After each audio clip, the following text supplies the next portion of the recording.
नमस्कार, मैं हूं ए के कश्यप और आज इस वीडियो में बात करेंगे भारत सरकार के उन एम्प्लॉय के बारे में जो संगठित क्षेत्र के कामगार हैं और भारतीय अर्थव्यवस्था के रीढ़ हैं।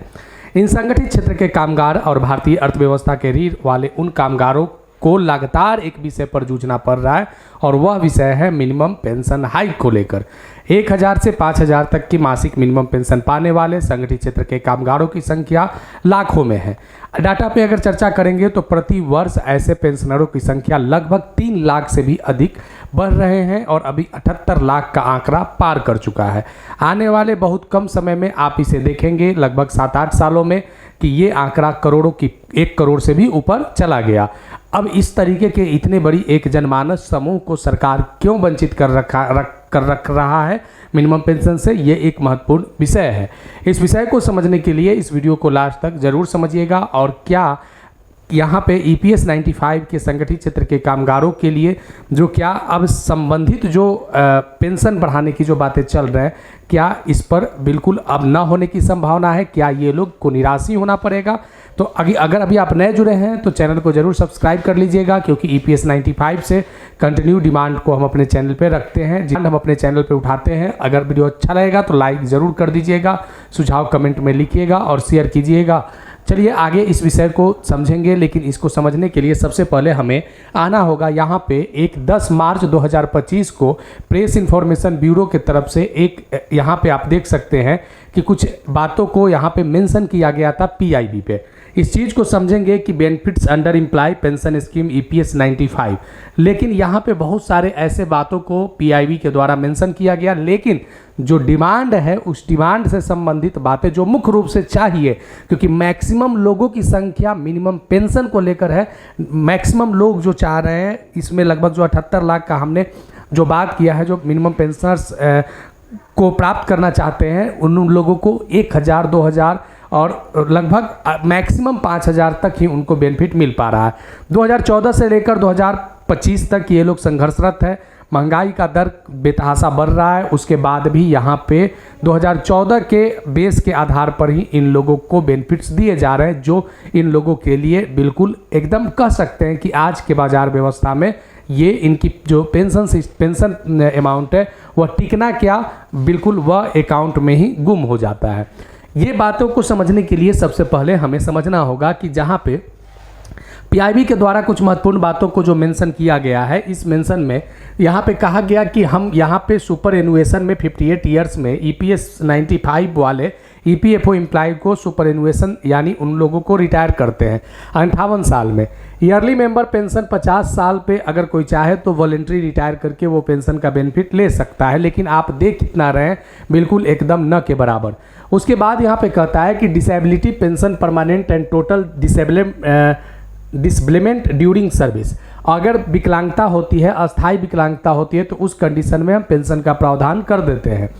विडो और widower pension death of member of pensioners, जो विधवा हैं, उन विधवा या विधुर जो हैं उन लोगों को भी हम पेंशन देते हैं। चिल्ड्रन पेंशन देते हैं हम 2 बच्चों तक, उन लोगों को 25 वर्ष की उम्र तक जिनके जो माता या पिता का निधन हो जाता है, तो यहाँ पे उन लोगों को हम पेंशन देते हैं। ये सभी बातें यहाँ पे रखा जा रहा है उन लोगों के लिए जो EPS 95 में मिनिमम पेंशन को मांग कर रहे हैं। देखिए कि जो बातें किया जा रहा है कि अगर यहाँ पे पति पत्नी में से अगर निधन हो जाता है तो उस कंडीशन में 25 वर्ष तक हम 2 बच्चों को अनाथ पेंशन देते हैं, जब उसके माता पिता दोनों कोई न रहे।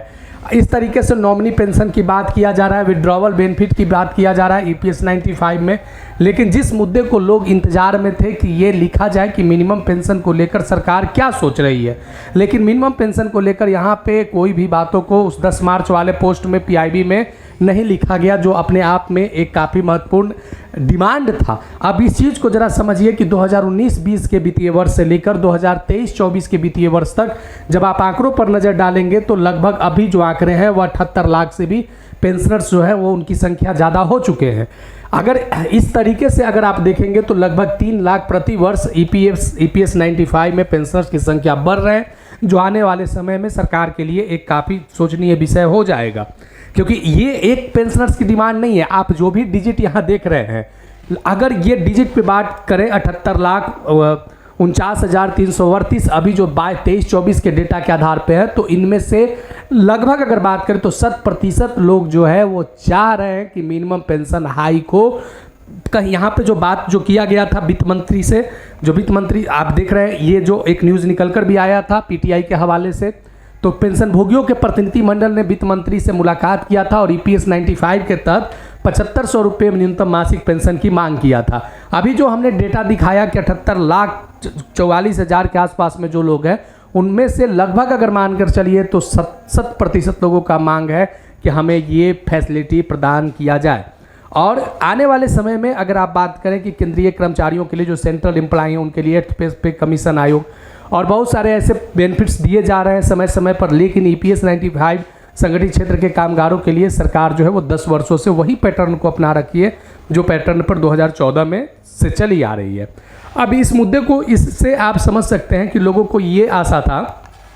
कि इसको बजट का पार्ट बनाया जाएगा, लेकिन बजट के पार्ट न बनने के बाद निराशा हुआ। लेकिन इस निराशा के दौर में भी ईपीएस 95 वाले लोग को ये सरकार की तरफ से निगाह है कि सरकार जो है वह अपनी जो संवेदनहीनता है उसे दूर करे और जो ईपीएस 95 के एम्प्लॉय हैं उनके लिए कुछ बेहतर हक का काम करे। इस चीज़ को आइडेंटिफाई करने के लिए कि ईपीएस 95 में मिनिमम पेंशन को कैसे किया जाए, इसको लेकर एक रिपोर्ट भी आया है कि कुछ डिमांड किए गए थे बीजेपी के सांसद के द्वारा ही। तो यहाँ पे एक आया पर एक तीसरा पक्ष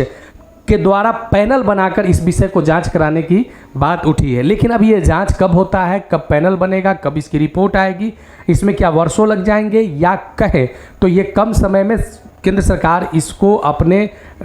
मुख्य इशू में रखकर ईपीएस 95 के एम्प्लॉय को एक बेहतर फैसिलिटी प्रदान कर सकती है। तो इस विषय को इसलिए हमने उठाया है ताकि यहाँ पे लगभग 78 लाख लोगों की यहाँ पे बात है और उन लोगों के पेंशन की जो हकमारी सरकार के द्वारा की जा रही है, इसको लेकर आज के बढ़ते हुए महंगाई दर में, आज की बढ़ती हुई इकोनॉमी में, विश्व की तीसरी बड़ी अर्थव्यवस्था बनने वाले भारत में 78 लाख एम्प्लॉय जो डायरेक्ट जो हैं इस विषय से टच करते हैं और वे लोगों में असंतुष्टि है। तो इस चीज़ को समझने के लिए सरकार को इस पर एक ठोस विचार करके जल्द से इन लोगों को मिनिमम पेंशन पर विचार करने की आवश्यकता है। आगे फिर ईपीएस 95 से संबंधित कुछ महत्वपूर्ण मुद्दे होंगे जिसको हम अपने चैनल पर उठाएंगे। अगर वीडियो अच्छा लगा है तो लाइक ज़रूर कीजिएगा, शेयर कर दीजिएगा, अगर कोई सुझाव होगा तो कमेंट में लिखिएगा। चैनल जरूर सब्सक्राइब करके बेल आइकन को दबा दीजिएगा। मिलेंगे आगे नेक्स्ट वीडियो नेक्स्ट टॉपिक में। धन्यवाद।